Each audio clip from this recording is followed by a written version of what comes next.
Hello bachcho, let's read this question. The question says, a string of length L is stretched along x-axis is rigidly clamped as it ends. It undergoes transverse vibration. If n is an integer, which of the following relation may represent the shape of string at any time t? तो इस question में हमें ये बोला गया है कि हमारे पास एक स्ट्रिंग है जिसकी लेंथ कितनी दी हुई है कि लेंथ है L और वो दोनों साइड से दोनों एंड से रिजिडली क्लैम्प्ड है। अब हमें ये बताना है कि अगर उसमें ट्रांसवर्स वाइब्रेशन जनरेट हो रहा है तो कौन सा एक्सप्रेशन ऑफ डिस्प्लेसमेंट इसको डिफाइन करता है।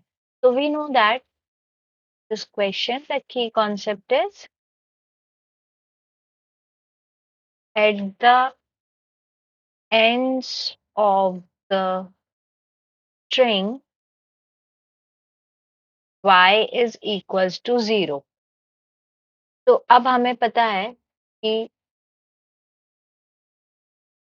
at x is equals to 0 and x is equals to L, y will be equals to 0 क्योंकि यहाँ पर हमारा x 0 है एक एंड पे और यहाँ x कितना हो जाएगा हमारा L because this is along the x axis. अब हम क्या करेंगे सारे ऑप्शंस में पुट करके देखेंगे x की value so that which option satisfy the displacement equation. तो अब y इज इक्वल्स टू कितना दिया है a में y m sine of n pi x divided by l cos omega t।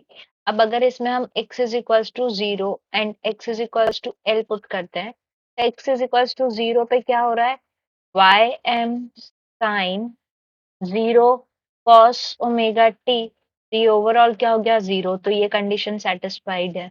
अब पुट करेंगे x is equals to l क्या हो जाएगा yl is equals to y m sine of n pi l divided by l l get cancel cos omega t। तो ये भी क्या हो गया n pi sine n pi हमारा 0 होता है तो ये ओवर क्या हो गया 0। इससे we understand that option A is correct.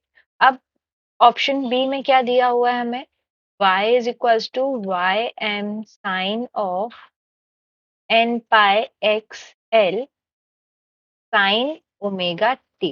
अब इसमें भी अगर हम x is equals to 0 put करते हैं तो y इज इक्वल्स टू क्या आ जाएगा हमारा y m sine 0 sine omega T.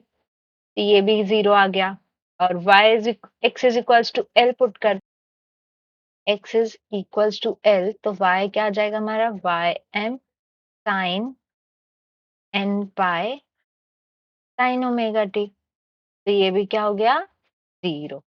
तो ऑप्शन बी भी हमारा क्या है करेक्ट। अब ऑप्शन सी और ऑप्शन डी में अगर हम देखें तो अगर x is equals to 0 put करते हैं तो cos 0 1 होता है तो ये हमारा 0 नहीं होगा और यहाँ पे भी cos है तो ये भी हमारा 0 नहीं होगा दोनों केसेस में।